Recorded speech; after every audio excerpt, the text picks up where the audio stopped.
గురించి కాంగ్రెస్ నాయకులు, ముఖ్యమంత్రి గారే కానీ మంత్రులు కానీ అసలు వాళ్ళు ఎవరేం మాట్లాడతారో వాళ్ళకి తెలియదు. ఇప్పుడు basically Pranahita Chevella project was initiated by integrated AP state. ఉమ్మడి రాష్ట్రంలో ప్రతిపాదించబడ్డటువంటి ప్రాణహిత చేవెళ్ళ ప్రాజెక్ట్ ఏదైతుందో ఆనాడు దశాబ్ద కాలం గడిచినప్పటికీ ఆనాడు ఏదైతున్నదో ఉమ్మడి రాష్ట్రంలో కాంగ్రెస్ ప్రభుత్వంతో పాటుగా కేంద్రంలో కాంగ్రెస్ ప్రభుత్వం యూపీఏ, మహారాష్ట్రలో కూడా కాంగ్రెస్ ప్రభుత్వం, మూడక్కల్లో కూడా కాంగ్రెస్ ప్రభుత్వం ఉండి కూడా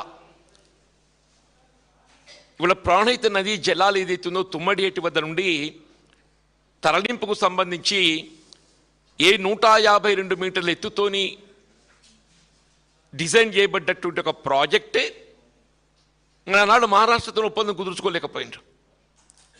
Maharashtra was sticking for 148 metre.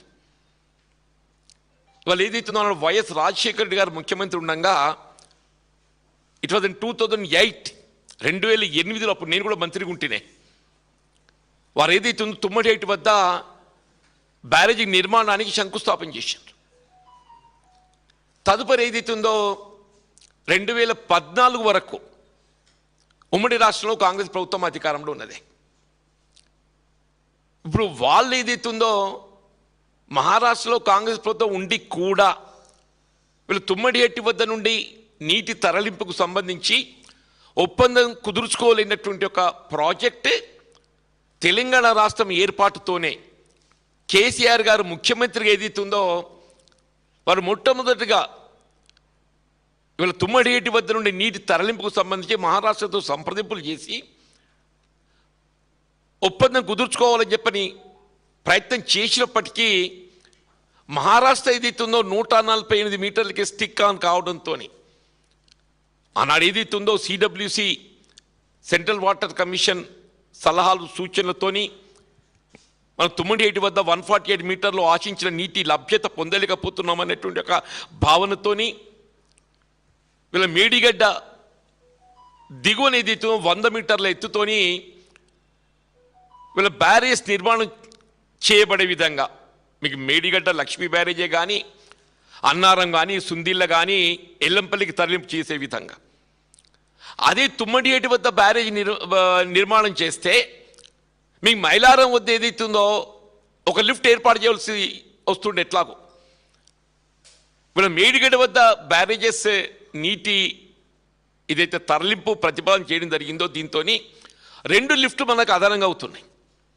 ఈ 2 లిఫ్ట్లు అదనం కావడంతో నీటి లభ్యత ఏదైతుందో మనకు 240 టీఎంసీకి అనుమతి లభించడం జరిగింది. అదే తుమ్మడిహట్టి పోతే it was just 40 TMC, less than 60 TMC. వీళ్ళు ఏ ఉమ్మడి రాష్ట్రంలో కాంగ్రెస్ ప్రభుత్వం సాధించలేంది, అనుమతులు పొందలేంది, ఒప్పందం కుదుర్చుకోలేంది వీళ్ళు కేసీఆర్ గారు లౌక్యత ప్రదర్శించి ఏదైతుందో 2 బ్యారేజీల అదనం అయినప్పటికీ కూడా ఏదైతున్నదో వీళ్ళు 240 టీఎంసీ లభ్యత పొందే విధంగా వీళ్ళ Pranahita Chevella project redesigning. Kaleshwaram project is nothing but A redesigning of Pranahita Chevella project. దాన్ని ఏదైతుందో అనుమతులు పొంది వాళ్ళు ఏదైతుందో కేవలం దశాబ్ద కాలంలో ఏదైతుందో వీళ్ళు ఇంత పెద్ద ప్రాజెక్ట్ ఏదైతుందో కాళేశ్వరం ప్రాజెక్ట్ నిర్మాణం పూర్తి చేసుకోబడటం అంటే వచ్చే దేశ చరిత్రలో కూడా ఇక్కడ లేదు అని చెప్పంటున్నాను. దేశ చరిత్రలో చెప్పంటున్నాను. ఏమంటే 1,00,000 కోట్లు వీళ్ళు 1,00,000 కోట్లు మీరు టోటల్ అంచనా వ్యయాన్ని మనం పరిగణలోకి తీసుకుంటే ఏ లక్ష్మీ బ్యారేజ్ మేడిగడ్డ వద్ద వీళ్ళ పియర్స్ కృంగిపోయారని చెప్పి భావిస్తున్నామో it is just less than 500 crores. It is just less than 500 crores. అంటే 1,00,000 కోట్లలో 500 కోట్లు అంటే ఎంత? 0.5%. టోటల్ కాళేశ్వరం ప్రాజెక్ట్ అంచనా ఇవాళ మీరు 1,00,000 కోట్లుగా భావించినా కానీ ఇవాళ మనకు లక్ష్మీ బ్యారేజ్ మేడిగడ్డ వద్ద కృంగిపోయిందని చెప్పని భావించేది కేవలం జస్ట్ 500 crores అంటే లెస్ దాన్ 5%. అంటే 99,500 కోట్ల విలువ చేసేటువంటి ఒక నిర్మాణం it is intact. Kaleshwaram project 1,00,000 కోట్ల అంచనా అని చెప్పని భావించినా ఇవాళ మనకి ఏది ఇస్తుందో అది జరిగిన ఇవాళ పియర్స్ కృంగుదల అనేది it is less than 500 crores అంటే 99,500 crores. ఇలా నిర్మాణ ఏదైతుందో అది ఇంటాక్ట్ ఉన్నది, అది గమనించాలని చెప్పంటూ నేను. అది గమనించకుంటే ఏదైతున్నదో కాళేశ్వరం కూళేశ్వరం అయింది. అసలు basically what is Kaleshwaram project? ఇలా మిత్రుడు రేవంత్ రెడ్డి గారు, ఉత్తమ్ రెడ్డి, ఆయన సహచర మంత్రివర్గ సభ్యులు ఏదైతుందో కాళేశ్వరం ప్రాజెక్ట్ అంటే it's like India, it's like India, భారతదేశం.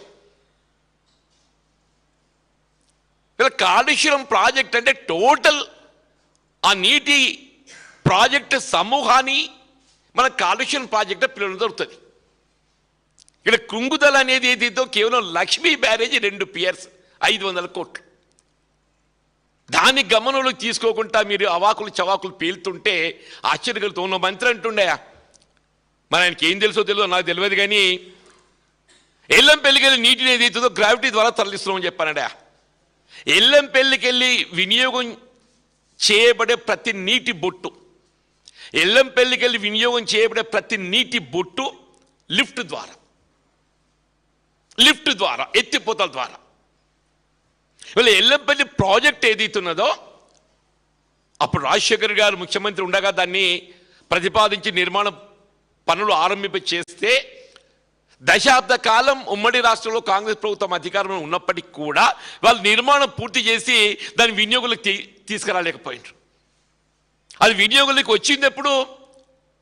4th August 2016. ఇవాళ సరిగ్గా 10 సంవత్సరాలే. 4th August 2016. ఇవాళ 4th August 2026. ఇవాళ సరిగ్గా 10 సంవత్సరాలు అవుతుంది అది వినియోగంలోకి వచ్చి. తెలంగాణ రాష్ట్ర ప్రభుత్వం ఏర్పడ్డ తదుపరి కేసీఆర్ గారు ముఖ్యమంత్రిగా, అప్పుడు హరీష్ రావు గారు నీటిపారుదల శాఖ మంత్రులు, హరీష్ రావు గారు దట్స్ పుట్ టు యూజ్. వాళ్ళు ఎల్లంపల్లికి వెళ్ళి నీటిని ఏదైతుందో నంది మేడారం బ్యారేజ్ రిజర్వాయర్కు తరలింపు చేయబడే విధంగా, నంది మేడారం రిజర్వాయర్కు తరలింపు చేయబడే విధంగా ఏదైతుందో ఇవాళ లిఫ్ట్ ఏదైతుందో 4th August 2016కి ఏదైతుందో అవి ఇనాగ్రేట్ చేయడం జరిగిందే. మీరు 10 ఏళ్ళు రాజ్యం చేసి ఒక ఎల్లంపల్లి ప్రాజెక్ట్ పూర్తి చేసి వినియోగులు చేయలేకపోయిందని